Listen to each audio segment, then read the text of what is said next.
Bonjour, bienvenue dans Une Première qui s'ouvre sur la une du Figaro. D'un côté, l'actrice Michelle Yeoh qui incarne au cinéma la prix Nobel de la paix birmane Aung San Suu Kyi. De l'autre, Bachar el-Assad, le leader syrien dont le régime a sombré dans la violence. Un rapport de l'ONU révèle que sur les 3500 opposants tués depuis mi-mars, figureraient 256 enfants torturés dans des conditions abominables, des agissements qui, selon l'ONU, seraient demandés sciemment par les plus hauts niveaux de l'État. Au sujet des pays arabes, Le Parisien aujourd'hui en France titre sur les islamistes qui s'imposent en Tunisie, au Maroc et peut-être bientôt en Égypte, en se demandant ce que veulent ces partis religieux arrivés démocratiquement au pouvoir. Libération lui revient en page intérieure sur la nomination hier au Maroc d'Abdelillah Benkiran comme Premier ministre. Il est le premier islamiste à diriger un gouvernement, un homme de 57 ans, enseignant en physique à la retraite, à la personnalité rugueuse, parfois effrayante, écrit Libération. En cette veille de journée mondiale de lutte contre le sida, Libération toujours rappelle que sur le sujet, la grande nouveauté, voire la révolution, c'est le constat désormais partagé par tous qu'une personne bien traitée n'est plus contaminante. Arrêter l'épidémie est possible si on s'en donne les moyens, tempère le journal. Arrêter la progression du sida, c'est une chose, vivre avec en est une autre. Pour l'humanité, c'est une mort sociale.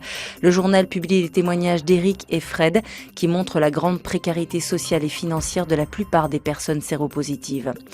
De son côté, 20 minutes consacre sa une à l'UMP qui rejoue la sécurité lors de sa convention. Le parti majoritaire a parlé immigration et justice pour les mineurs délinquants. Une façon de chasser sur les terres du FN ? Non, répond Jean-François Copé, car dit-il, le FN a un intérêt objectif à ce que les problèmes ne soient pas résolus. Pendant ce temps, les députés ont voté dans la nuit de lundi à mardi une loi qui provoque la colère des agriculteurs. Un vote dégueulasse, disent certains, car le texte va les obliger à payer pour réutiliser les graines récoltées la saison précédente. Cette taxe sera reversée aux semenciers qui veulent sécuriser le financement de la recherche. Parmi ces semenciers, le géant Monsanto qui se frotte doublement les mains.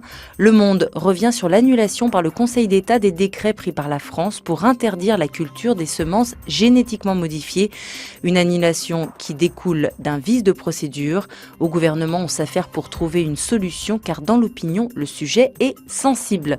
Sensible, vous l'êtes peut-être aussi quand on parle de Facebook, le réservoir à amis qui prépare son introduction en bourse. C'est à la une de La Tribune.